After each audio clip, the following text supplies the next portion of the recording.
Well, hello gang. It's me again, John Neal. Where are we? Thursday, 22nd of July. Oh yes.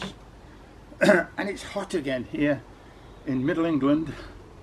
It's going to be about knocking on towards 30 degrees centigrade, which in Britain is not usual. We're not used to it. Anyway, it keeps the garden nice and green, as you can see. And today I'm going to talk about two things. One, the state of my YouTube channels, and secondly, some things in the garden. So it's basically a gardening video to do with winners and losers.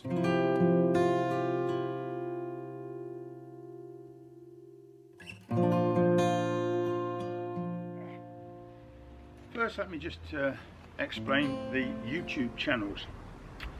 The main YouTube channel I've got, which this is not going to go out on immediately. I started about 12 years ago for the signwriting and handwriting when I was working. Not ashamed to say that I'm now 70 years old. I've been retired 5 years, and so for about 20 years ago I started signwriting, having been a teacher for a long time. And then I started the YouTube channel, which was fairly soon after YouTube had started. And it was quite successful because it was a little niche market to do with signwriting and handwriting in particular. So what's happened since then is, of course, I've retired and I haven't done so much signwriting. In fact, I've done so much of this. It's affected my shoulder, so I can't even do much anyway. So I've got lots of other things to do. So the videos, I like making the videos, it's good fun. For me, being retired, it's a project, it's something to do. I like doing photography, always have done since I was about 15, 16. I've done photography and enjoyed it. And then to move on to video and YouTube was another step forward, which was a lot of good fun. So I just enjoy doing it. I don't need to get the money from it. I'm retired, I've got a pension. That isn't the case to worry about. I get a little bit of money from the first channel. Now this is it. The first channel was on an old email address and I can't access it. I go on and for some reason they've tightened up the security on it and it won't recognise the password. And I keep going backwards and forwards to try and change the password, and now they've locked me out. Wait a while, try it again, answer the questions, blah de blah. It's a nightmare. So I can't get into the regular, the bigger YouTube channel, the 16,000 followers, of which of course they're sleeping followers now. They don't actually watch the videos anymore because it's not about signwriting, it's about all this other stuff. So I then got another channel, which is my latest email address, and that's still accessible. And to be honest, to keep having to jump back into the old one is a bit of a nuisance. So I'm thinking I'm going to leave it. I'm not going to put any more videos on it. I shall leave it where it is because it's earning a little bit of money for me now and again, because it's got so many thousands of subscribers, and you need those to monetize the things. So I'll leave it where it is. I think there's, I don't know, is it 300 videos on there over the 12 years? And so I think I'm going to stick to this one channel, which it doesn't matter, it doesn't bother me. I'm going to have to somehow break into the old one and say, look, move over to this one, transmigrate, I think is what I'm looking for, over to this one, and we'll take it from here. So funnily enough, when these somewhat digital catastrophes occur, they can be for the better. Really, I hope so. The other issue, which is why I'm doing this video again, is I use Final Cut Pro, which is the Apple product on my iMac, to edit the videos, and I absolutely adore it. But it's a little bit complicated in places, and I did something the other day, and I did all this video about the garden, and I took it upstairs, worked on it for about 3 hours, and basically lost the edit. Still got the clips, but I lost the edit. And having looked over it, I thought, well, funny enough, I just enjoyed doing the filming, this bit, and the editing. when I actually went to publish it and put it on YouTube, that was okay, I was going to be good, but it didn't matter a huge amount, and I wasn't totally satisfied with it, so I'm going to do that version again. So we're back in the garden, so this is going to be a gardening video. The videos that I'm doing, of course, are one of many things I just end up doing. Sometimes it's painting, sometimes it's cycling, sometimes it's playing about with the drone, sometimes it's gardening. What else? Sometimes I get a bit philosophical, talk about other things, but yeah, so that's roughly what you're going to get.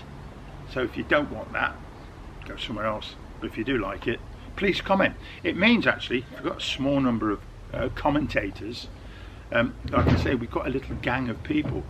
If I had 100 commentators, I wouldn't be able to connect with them all. So now it's easier to have just a dozen or so people regularly commentating, and that seems to work. And I actually video chat with one or two folk as well, which is terrific fun. I like that.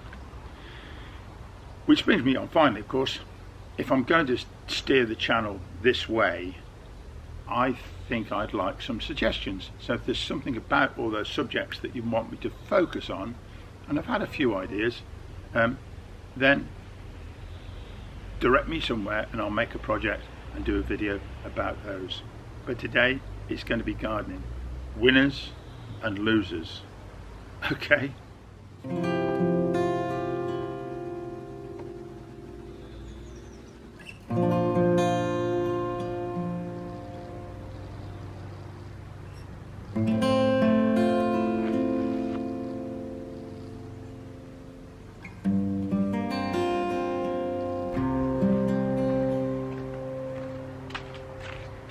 Let's be positive and start off with a winner, and that's this archway.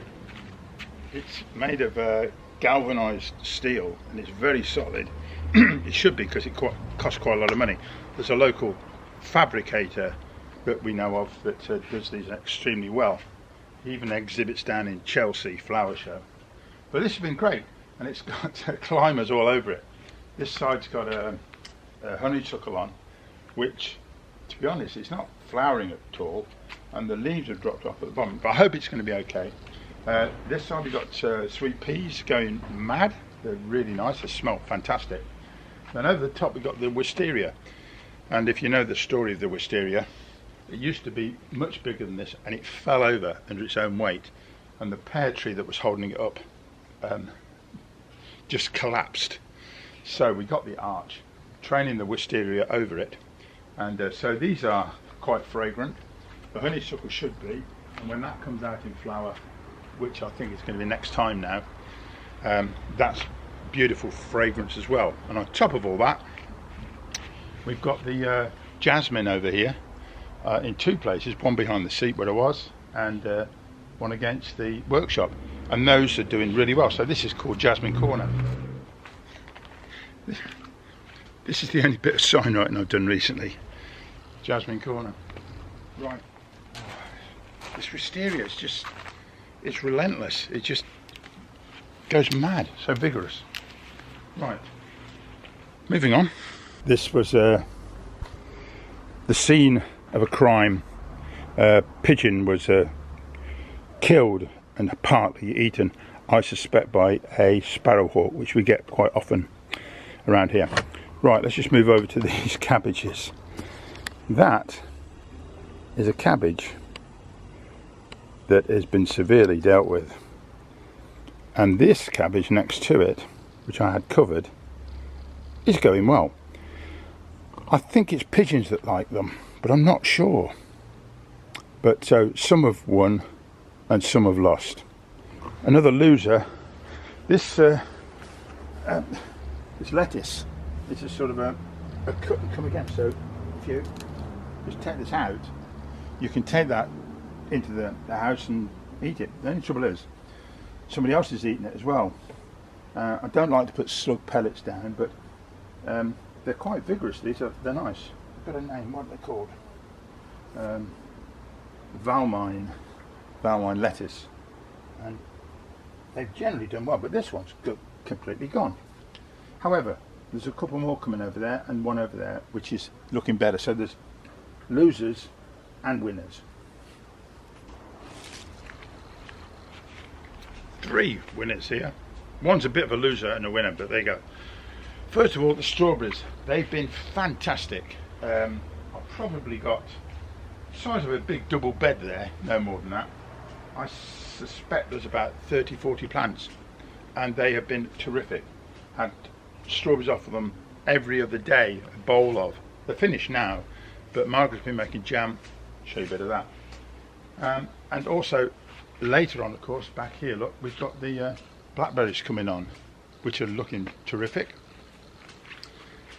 The cabbage over here, I've covered them up, look, because I think it's the pigeons getting at them. They're sort of surviving, but not completely. Fingers crossed on those. And what I've done with the cabbage, so there's cabbage over there, cabbage here, and there's cabbage down here, look. And that has been looking the best. So, who knows why?